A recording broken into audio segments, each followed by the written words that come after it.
Hello दोस्तों, स्वागत है आपका हमारे यूट्यूब चैनल में। तो आज हम ऐसे संत के बारे में बात करने वाले हैं जिन्होंने हनुमान चालीसा, रामचरितमानस, विनय पत्रिका, दोहावली, गीतावली जैसे अनेक ग्रंथों की रचना की, जिनका नाम है संत गोस्वामी तुलसीदास। तो आज हम इस वीडियो में उनके जीवन परिचय पर चर्चा करेंगे और जानेंगे कैसे उन्होंने अपनी भक्ति के दम पर श्री राम और हनुमान जी के दर्शन किए। तो आइए आपको बताते हैं। तुलसीदास जी के बचपन से ही कुछ अद्भुत लक्षण थे, जैसे कि उन्होंने जन्म लेते ही राम नाम का उच्चारण किया और उनके मुख में पहले से ही दांत मौजूद थे और उनका शरीर बाकी बच्चों से कुछ बड़ा था। और तुलसीदास जन्म होने के बाद रोए नहीं और उनके जन्म होने के बाद ही उन्होंने राम नाम का उच्चारण किया, जिससे उनका नाम राम बोला रखा गया। तो दोस्तों, आगे बढ़ने से पहले हमारे चैनल को सब्सक्राइब करना ना भूलें, जिससे भविष्य में हम आपके लिए ऐसी वीडियोस लाते रहें। गोस्वामी तुलसीदास जी का जन्म 1532 से लेकर 1623 के बीच में उत्तर प्रदेश के बांदा जिलेपुर गांव में हुआ था। उनके पिता का नाम आत्माराम दुबे और माता का नाम हुलसी देवी था। तुलसीदास के दोहे को पढ़ते हुए साफ हो जाता है कि उन्होंने बचपन में ही माँ बाप का प्यार नहीं मिला और ऐसा माना जाता है कि जन्म के कुछ समय बाद ही उनकी माता की मृत्यु हो गई और फिर उनके पिता ने उनका त्याग कर दिया। तुलसीदास जी का जो शैशव जीवन, जो शिशु जीवन था, वो बहुत ही कष्टमय रहा। जब तुलसीदास जी की माता का देहांत हो गया तो उनका पालन पोषण दासी चुनिया ने किया, किंतु विधि का ऐसा विधान था कि मात्र 5 वर्ष की आयु में ही दासी चुनिया भी चल बसी और तुलसीदास पूरी तरह अनाथ हो गए। इस कठिन परिस्थिति में ईश्वर की कृपा उन पर बनी रही और कहा जाता है कि माता पार्वती स्वयं ब्राह्मणी रूप में आकर उन्हें प्रतिदिन भोजन कराती थी, जिससे उनका जीवन किसी न किसी रूप में संचलित रहता था। तो तुलसीदास जी के बारे में बताते हैं कि तुलसीदास जी की जो स्मरण शक्ति थी वो बहुत तेज थी। वो एक बात को सुन लेते तो उन्हें हमेशा याद रहती थी। उन्होंने सारे अयोध्या में 15 वर्षों तक वेदों का पाठ किया और ध्यान किया।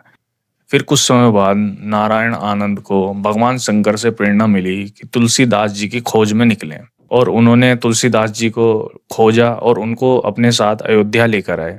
फिर उन्होंने अयोध्या में ही तुलसीदास जी के संस्कार का समापन किया और संस्कार लेते समय बालक तुलसीदास बिना सिखाए ही गायत्री मंत्र का उच्चारण किया और सबको आश्चर्यचकित कर दिया और उन्हें उस समय राम नाम की दीक्षा मिली। उस समय बाद तुलसीदास जी का विवाह रत्नावली से हुआ, परंतु उनकी पत्नी की वाणी ने उन्हें सांसारिक मोह माया से विरक्त कर दिया और वो पूरी तरह से ईश्वर और भक्ति की साधना मार्ग में लग गए। ऐसा माना जाता है कि तुलसीदास को अपनी पत्नी से बहुत प्रेम था। जब उनकी पत्नी बिना बोले अपने मायके चली गई, तब तुलसीदास इतने बेचैन हो गए कि उन्होंने अंधेरी रात में ही उनसे मिलने का फैसला किया और वो घर से निकल पड़े।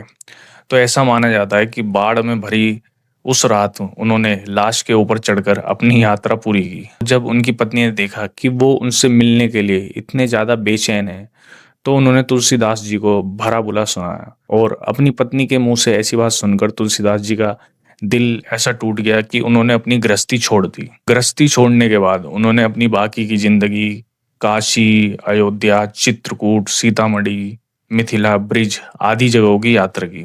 इतनी जगह घूमने के बाद आखिर उन्होंने काशी में अपना स्थान ग्रहण किया और वहां से उन्होंने गोसाई की उपाधि भी प्राप्त की। इसके बाद ही उन्हें पूरे संसार में गोस्वामी तुलसीदास के नाम से जाना गया। गोस्वामी तुलसीदास जी का जीवन भक्तिमय घटनाओं से भरा हुआ था। इसमें सबसे महत्वपूर्ण प्रसंग था हनुमान जी के दर्शन। कहा जाता है कि तुलसीदास जी प्रयागराज और चित्रकूट में राम कथा सुनाया करते थे। तो एक दिन कथा के दौरान उन्हें एक अज्ञात प्रेत मिला, जिसने बताया कि यदि वो सच्चे मन से चाहे तो हनुमान जी के दर्शन कर सकते हैं। तो तुलसीदास जी ने ग्रहण साधना की और अतः एक दिन उन्हें हनुमान जी के ब्राह्मण रूप में दर्शन हुए और उन्हें हनुमान जी ने आशीर्वाद प्रदान किया। फिर हनुमान जी ने तुलसीदास जी को यह वरदान किया कि जल्द ही उन्हें श्री राम जी के साक्षात दर्शन होंगे। हनुमान जी ने उन्हें मार्गदर्शन किया कि चित्रकूट में प्रभु श्री राम उनको दर्शन देंगे। तुलसीदास जी चित्रकूट पहुंचे और राम घाट पर भक्ति में लीन होकर साधना करने लगे।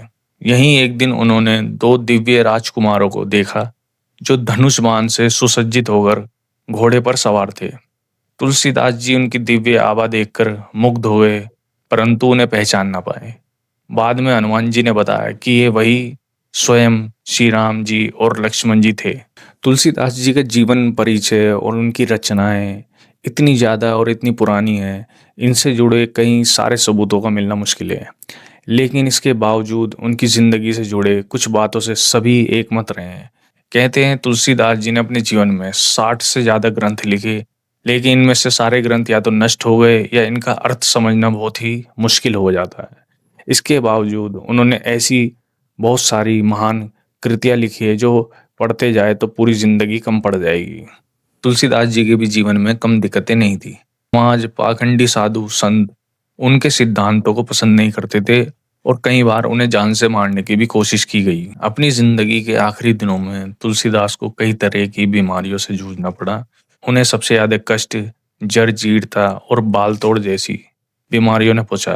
कहते हैं कि वो बाल तोड़ की समस्या से इतने ज्यादा परेशान थे कि उन्होंने हनुमान जी से सहायता मांगने के लिए हनुमान बहुक की रचना की। इन रोगों को झेलते झेलते तुलसीदास जी के जीवन जीने की इच्छा खत्म हो गई और कहते हैं सन 1680 में श्रावण शुक्ल तृतीया शनिवार को तुलसीदास जी ने काशी के 80 घाट पर भगवान का नाम राम राम जपते हुए अपना नश्वर शरीर त्याग कर दिया। तो दोस्तों, ये था तुलसीदास गोस्वामी जी का जीवन परिचय। कैसे उन्होंने अपनी भक्ति के दम पर अनेक ग्रंथों की रचनाएं करी, कैसे उन्होंने अपनी भक्ति के दम पर राम, लक्ष्मण और हनुमान जी के दर्शन किए। ऐसे संत धरती पर कई कई वर्षों में जन्म लेते हैं। तो दोस्तों, यहीं पे हम इस वीडियो को समाप्त करते हैं और मिलते हैं नेक्स्ट वीडियो में। तो तब तक आप हमारे चैनल को सब्सक्राइब करिए, लाइक करिए और आपको कैसी लगी ये वीडियो तो कमेंट बॉक्स में बताना ना भूलें। तो मिलते हैं नेक्स्ट वीडियो में।